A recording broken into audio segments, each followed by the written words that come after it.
It takes true grit to make sandpaper, as in abrasive grains. People have been using abrasive minerals to sand and polish things for centuries.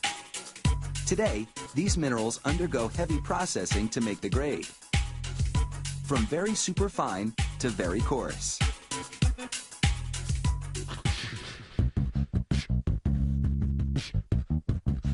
Whether you're working on metal or wood, the right grade of abrasive grit is essential for finishing the job.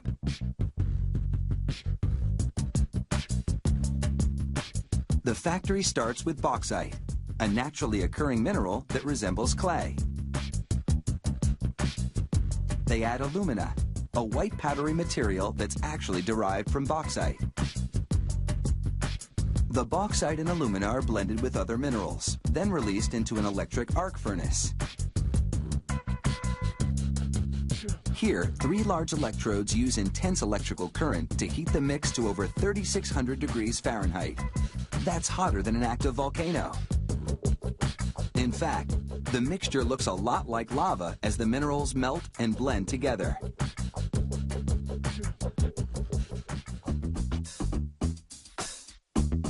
Standing well back and using a long ladle, a technician takes a sample for chemical analysis.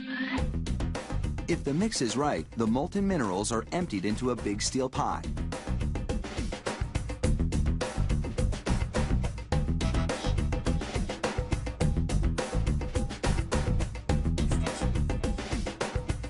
The searing liquid weighs several tons, so a crane is needed to transport it to a cooling area.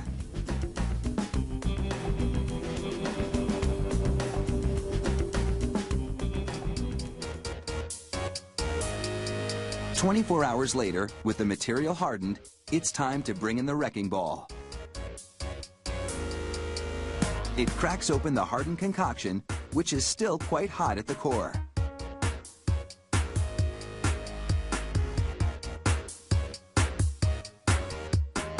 The wrecking ball is dropped repeatedly to break up the hardened minerals.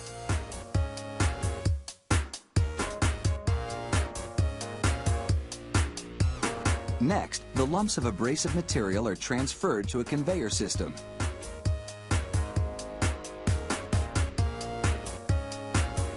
Metal-plated crushers break them up into fist-sized chunks.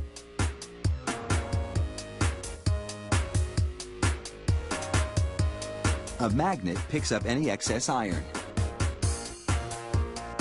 And then it's into the roll crusher, where iron cylinders grind the chunks to bits.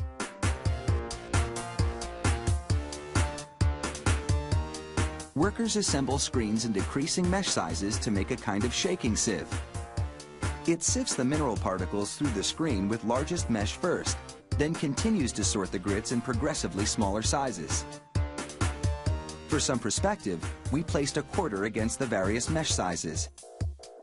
As you can see, only the finest particles could pass through the tightest weave.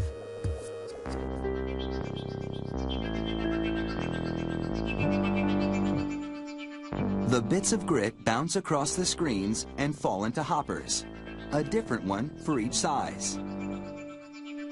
The coarsest grains will be used for rough sanding jobs. The smaller the grain, the finer the finish. The finest grits are virtually microscopic.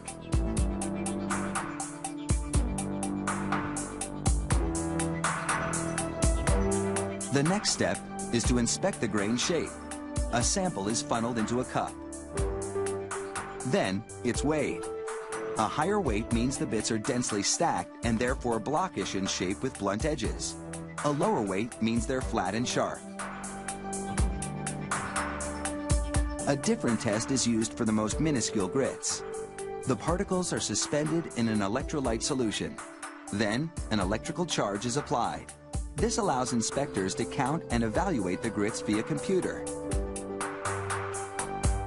Now, these abrasive grits are ready to be packaged and shipped out.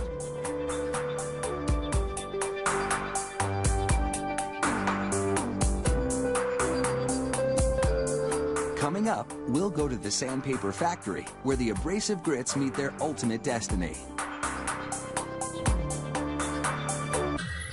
We'll have the nitty-gritty.